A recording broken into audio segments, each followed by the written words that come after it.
25 avril, 1 Chronique, chapitre 18, chapitre 19, chapitre 20.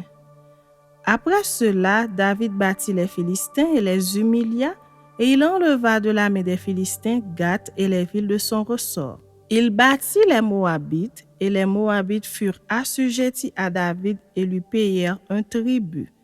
David battit Adarézer, roi de Soba, vers Hamath, lorsqu'il alla établir sa domination sur le fleuve de l'Euphrate.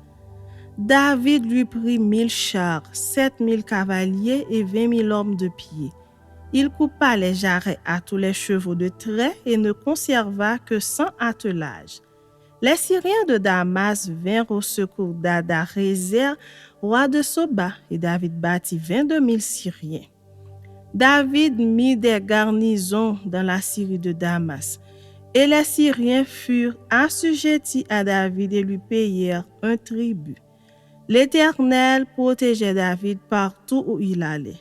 Et David prit les boucliers d'or qu'avaient les serviteurs d'Adarézer et les apporta à Jérusalem.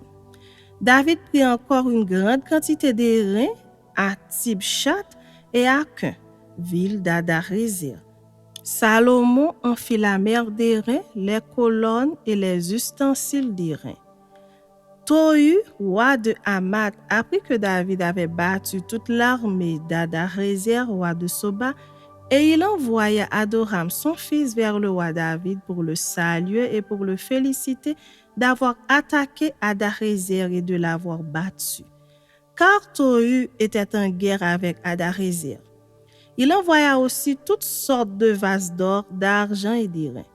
Le roi David les consacra à l'Éternel avec l'argent et l'or qu'il avait pris sur toutes les nations, sur Édom, sur Moab, sur les fils d'Ammon, sur les Philistins et sur Amalek.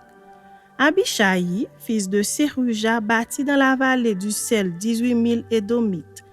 Il mit des garnisons dans Édom, et tout Édom fut assujetti à David. L'Éternel protégeait David partout où il allait. David régna sur tout Israël et il faisait droit et justice à tout son peuple. Joab, fils de Séruja, commandait l'armée. Josaphat, fils d'Achilud, était archiviste. Sadok, fils d'Achitub, et Abimelech, fils d'Abiatar, était sacrificateur.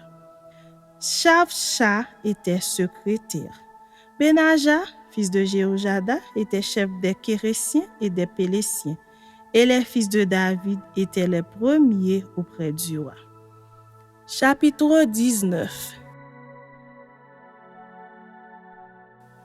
Après cela, Nachash, roi des fils d'Ammon, mourut et son fils régna à sa place. David dit: Je montrerai de la bienveillance à Hanun, fils de Nachash, car son père en a montré à mon égard.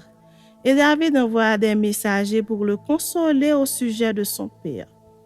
Lorsque les serviteurs de David arrivèrent dans le pays des fils d'Ammon auprès de Hanun pour le consoler, les chefs des fils d'Ammon dirent à Hanun: Penses-tu que ce soit pour honorer ton père que David t'envoie des consolateurs? N'est-ce pas pour reconnaître la ville et pour la détruire et pour explorer le pays que ses serviteurs sont venus auprès de toi? Alors Hanun saisit les serviteurs de David, les fit raser et fit couper leurs habits par le milieu jusqu'au haut des cuisses. Puis il les congédia. David, que l'on vint informer de ce qui était arrivé à ces hommes, envoya des gens à leur rencontre car ils étaient dans une grande confusion. Et le roi leur fit dire: Restez à Jéricho jusqu'à ce que votre barbe ait repoussé et revenez ensuite. Les fils d'Ammon virent qu'ils s'étaient rendus odieux à David, et Hanun et les fils d'Ammon envoyèrent 1000 talents d'argent pour prendre à leur solde des chars et des cavaliers chez les Syriens de Mésopotamie et chez les Syriens de Maaka et de Soba. Ils prirent à leur solde 32 000 chars et le roi de Maaka avec son peuple, lesquels vinrent camper devant Médéba. Les fils d'Ammon se rassemblèrent de leur ville et marchèrent au combat. À cette nouvelle, David envoya contre Joab et toute l'armée les hommes vaillants. Les fils d'Amon sortirent et se rangèrent en bataille à l'entrée de la ville. Les rois qui étaient venus prirent position séparément dans la campagne. Joab vit qu'il avait à combattre par devant et par derrière. Il choisit alors sur toute l'élite d'Israël un corps qu'il opposa aux Syriens. Et il plaça sous le commandement de son frère Abishai le reste du peuple pour faire face aux fils d'Amon. Il dit, « Si les Syriens sont plus forts que moi, tu viendras à mon secours. Et si les fils d'Amon sont plus forts que toi, j'irai à ton secours. Sois ferme et montrons du courage pour notre peuple et pour les villes de notre Dieu, et que l'Éternel fasse ce qui lui semblera bon. » Joab avec son peuple s'avança pour attaquer les Syriens et ils s'enfuirent devant lui. Et quand les fils d'Amon virent que les Syriens avaient pris la fuite, ils s'enfuirent aussi devant Abishai, frère de Joab, et rentrèrent dans la ville. Et Joab revint à Jérusalem. Les Syriens, voyant qu'ils avaient été battus par Israël, envoyèrent chercher les Syriens qui étaient de l'autre côté du fleuve. Et Shophak, chef de l'armée d'Hadarézer, était à leur tête. On l'annonça à David qui assembla tout Israël, passa le Jourdain, marcha contre eux et se prépara à les attaquer. David se rangea en bataille contre les Syriens. Mais les Syriens, après s'être battus avec lui, s'enfuirent devant Israël. David leur tua les troupes de 7 000 chars et 40 000 hommes de pied, et il fit mourir Shophak, chef de l'armée. Les serviteurs d'Hadarézer, se voyant battus par Israël, firent la paix avec David et lui furent assujettis. Et les Syriens ne voulurent plus secourir les fils d'Amon. Chapitre 20.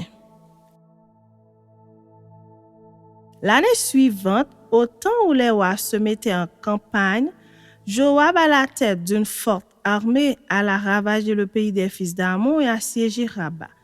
Mais David resta à Jérusalem. Joab bâtit Rabba et la détruisit. David enleva la couronne de dessus la tête de son roi et la trouva du pied d'un talent d'or. Elle était garnie de pierres précieuses. On l'a mis sur la tête de David qui emporta de la ville un très grand butin. Il fit sortir les habitants et les mit en pièces avec des scies, des herses de fer et des haches. Il traita de même toutes les villes des fils d'Amon. David retourna à Jérusalem avec tout le peuple. Après cela, il y eut une bataille à Gézer avec les Philistins. Alors Sibécaï, le Hushathite, tua Sipaï, l'un des enfants de Rapha, et les Philistins furent humiliés. Il y eut encore une bataille avec les Philistins. Et Elkanan, fils de Jaïr, tua le frère de Goliath, Lakmi de Gath, qui avait une lance dont le bois était comme une anse souple de tisserand. Il y eut encore une bataille à Gath. Il s'y trouva un homme de haute taille qui avait 6 doigts à chaque main et à chaque pied, 24 en tout, et qui était aussi issu de Rapha. Il jeta un défi à Israël, et Jonathan, fils de Chiméa, frère de David, le tua. Ces hommes étaient des enfants de Rapha à Gath. Ils périrent par la main de David et par la main de ses serviteurs.